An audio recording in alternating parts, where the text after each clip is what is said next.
and welcome to Noise Makes Enemies. I'm here today on the Great Digital Pub rooftop with Jack Savoretti. Fantastic. So welcome here today. Beautiful day for you. Thank you for coming in. Thank you. So tell us a little bit about your journey so far. I know you've lived in London, you've got some Italian roots to you, so tell me a bit about your journey and when you first realised you wanted to be a musician. That's a good question. I can go back. That could be a very long interview. I kind of realised when I moved back to London, I grew up travelling all over the place as a kid, and then when I came back to London, I wanted to study film because I like the way music works with film. But while I was doing that, I realised that I just kept writing songs.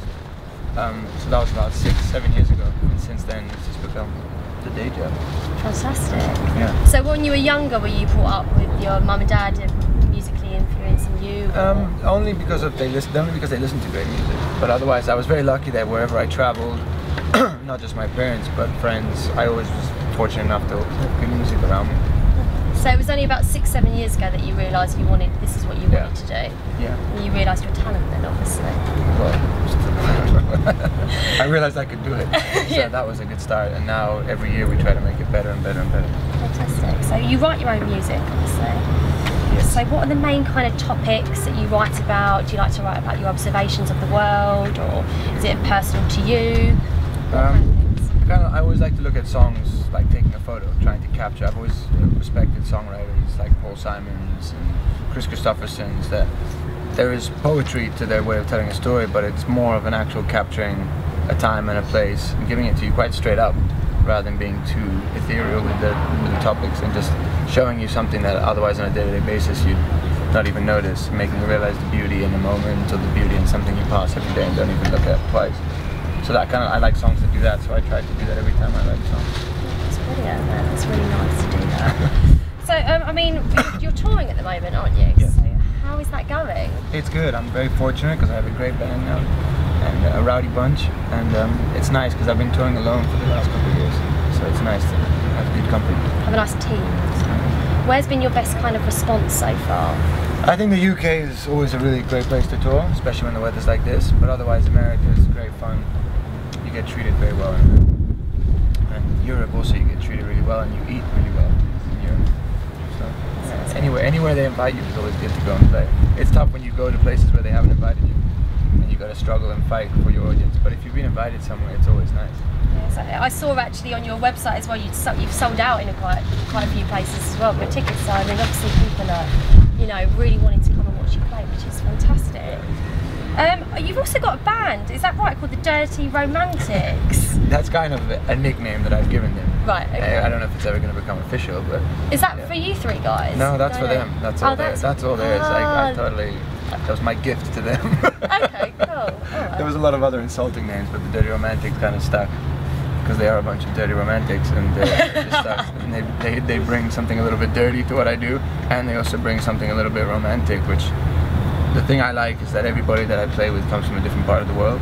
So I learn something from them, not just musically, but culturally almost every day, anytime we get into a different city or we play a different song, they bring something to the table that I wasn't experiencing all the time when I was working from people from the same town, or even when I was just playing with old friends from where we all grew up together. There's something about learning through playing music together, which is really nice, especially when it comes to culture.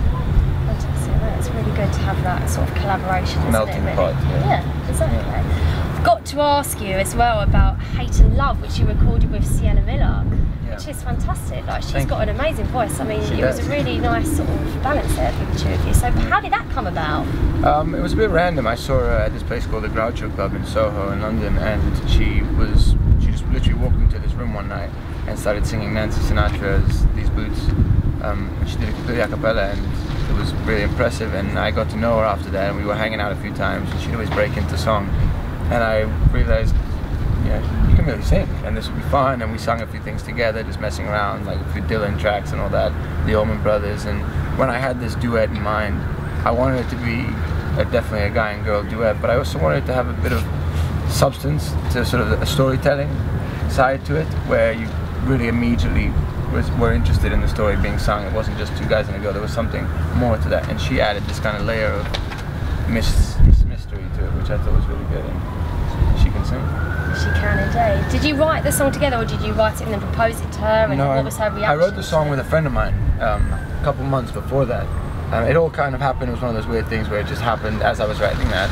I thought of who could I do this with, and the next weekend I ran into Sienna and we ended up, you know, singing after midnight. And I said, I've got a great idea. Would you be up for doing this song? And she heard it, and she was kind enough to like it. And she said, yeah. She came into the studio, and in 2 hours we had a song. Fantastic. Yeah. There's so much going on for you at the moment as well, and obviously Bruce Springsteen, you're going to be playing with him. Yeah. So Well, not with him. we're not with him. Yeah. Yeah, next to him. Behind.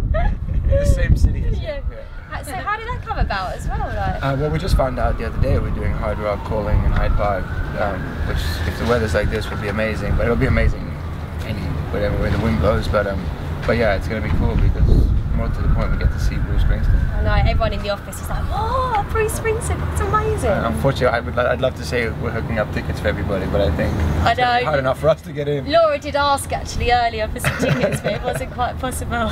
Yeah, we'll try. We'll call Bruce, see what he can do. Now that we're good buddies. So obviously, like, I mean, you finish your tour in July. Yeah.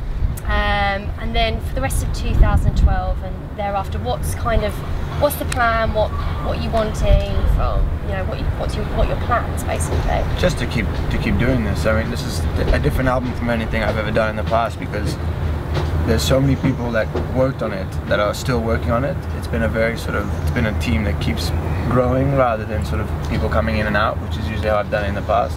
This feels like everybody involved has kind of seen it grow, and the bigger it gets, the more of a reward I think it is for everybody involved, and the funner it gets. And you just want it to do well so that you get money, because money means you can take everybody with you. And the more you travel, the more players you have, the better it sounds and the more fun it is. The more parts of the world you get to see doing it. So we'll be seeing another album, another tour next year from Hopefully, you. yeah.